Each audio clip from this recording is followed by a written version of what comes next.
Bismillahirrahmanirrahim. Assalamualaikum warahmatullahi wabarakatuh.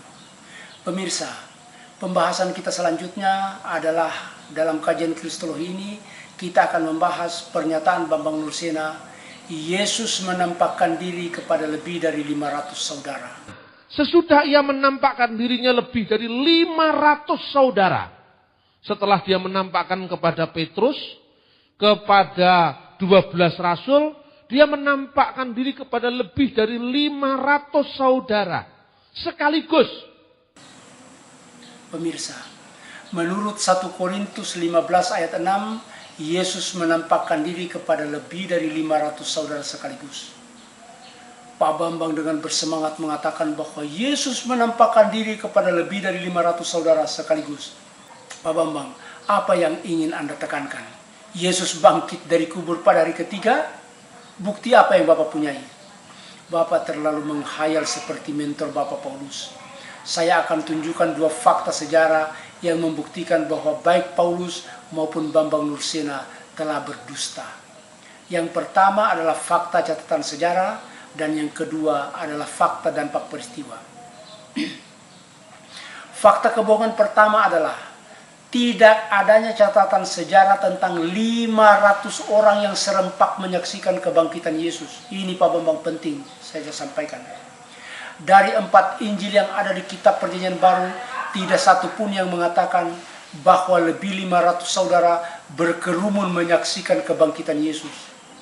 Sejarawan Yahudi Yosefus yang menulis secara detail peristiwa penting di Yerusalem tidak pernah menyinggung satu kalimat pun tentang lebih 500 saudara yang berkerumun menyaksikan kebangkitan Yesus. Sejarawan Tacitus pun tidak. Para penulis Kristen pun tidak ada yang menulis tentang peristiwa spektakuler ini. Fakta kebohongan kedua adalah tidak adanya dampak dari 500 saksi kebangkitan di bumi Israel. Pak Bambang, andai kata ini benar, seluruh kota Yerusalem akan gempar dengan kampanye lebih 500 saudara yang menyaksikan kebangkitan Yesus. Tapi tidak ada. Penguasa Romawi pun akan kalang kabut Pak Bambang, mempersiapkan pasukan menghadapi dampak peristiwa menggemparkan ini. Kenyataannya tidak ada apa-apa. Kebohongan ini diungkapkan oleh A.N. Wilson. A.N. Wilson dalam bukunya Jesus Alive di halaman 22. A.N. Wilson. Lest they should believe him to be lying, he assured them that at least 500 people beside himself had seen the risen Lord. It is a curious number, this 500.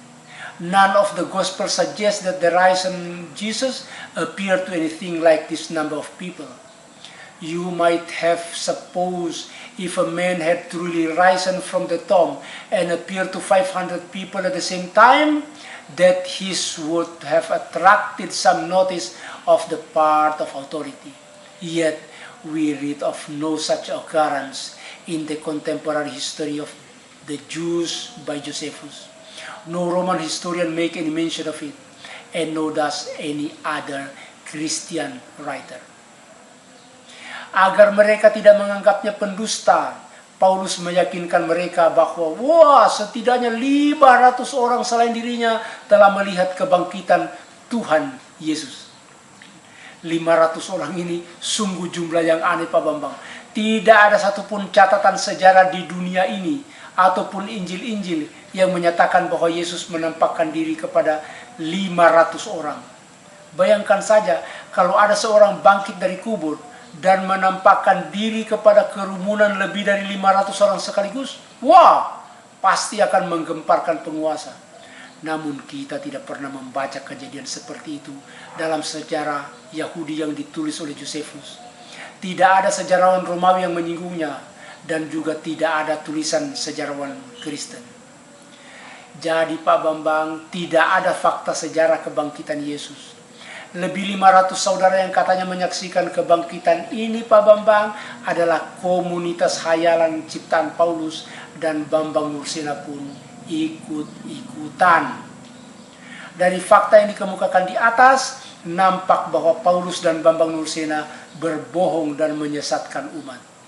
Fakta sejarah berikut ini yang cukup menyakitkan.